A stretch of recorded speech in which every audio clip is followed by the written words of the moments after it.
La parfaite amie, fragment du livre 3. Mais maintenant, achevons de répondre à ceux qui ont, pour notre amour confondre, dit que c'était passion véhémente, sur la raison de l'homme trop puissante, qu'il soit nommé passion, je l'accorde. Passion est aussi miséricorde, et toutefois, pour être ainsi nommé, femme qui là ne doit être blâmée, notre terre est sujette aux passions, à un millier de perturbations, dont il en a de mauvaises et bonnes. Quand cette là d'amour vient aux personnes, elle est si forte et a-t-elle efficace qu'affection tout autre efface.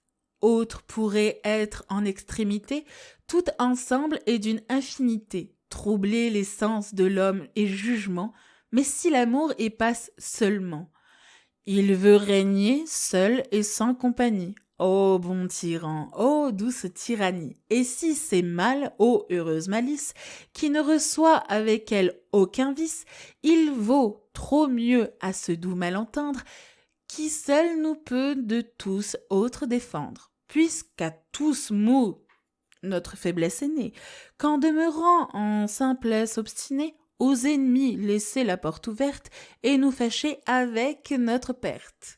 Cela me plaît, dira quelque craintive, mais s'il me vient de volonté naïve, désir d'aimer homme ailleurs engagé, n'aurais-je point le cœur découragé? N'aurais-je point tourment inémurable? Y en a-t-il au monde de semblables?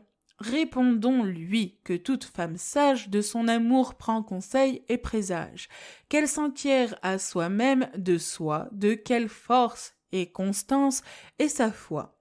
Si un long temps lui pourrait faire injure, si de durer obstinément s'assure son de son cœur, et s'il est suffisant de soutenir un fardeau si pesant comme est celui de sa persévérance. Si jamais n'eut désir d'autre accointance, si tous les biens venant d'ailleurs refusent, en s'excusant, si un soupir l'accuse, celle se sent si vivement atteinte, qu'elle est ensemble et hardiesse et crainte. Ne mette point en longueur son affaire, je ne vois point par quoi elle diffère. Ce continu désir et obstiné montre l'ami lui être destiné, qu'il ne pourrait, s'il voulait, s'exempter de la servir et de la contenter. Pour vous donner de cela certitude, pensez qu'amour vient de similitude, tant d'espérie que de complexion.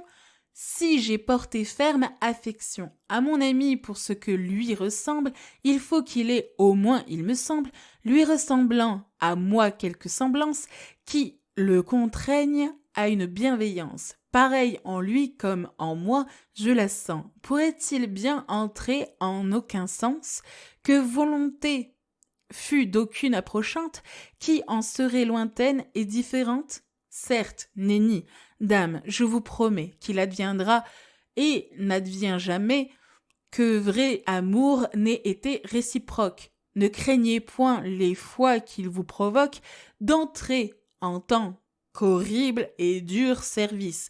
Faites à lui de vos cœurs sacrifices, laissez-lui en tout le gouvernement, et s'il ne fait rien, et heureusement, vivre chacune en ses amours contentes, ne m'appelez jamais parfaite amante.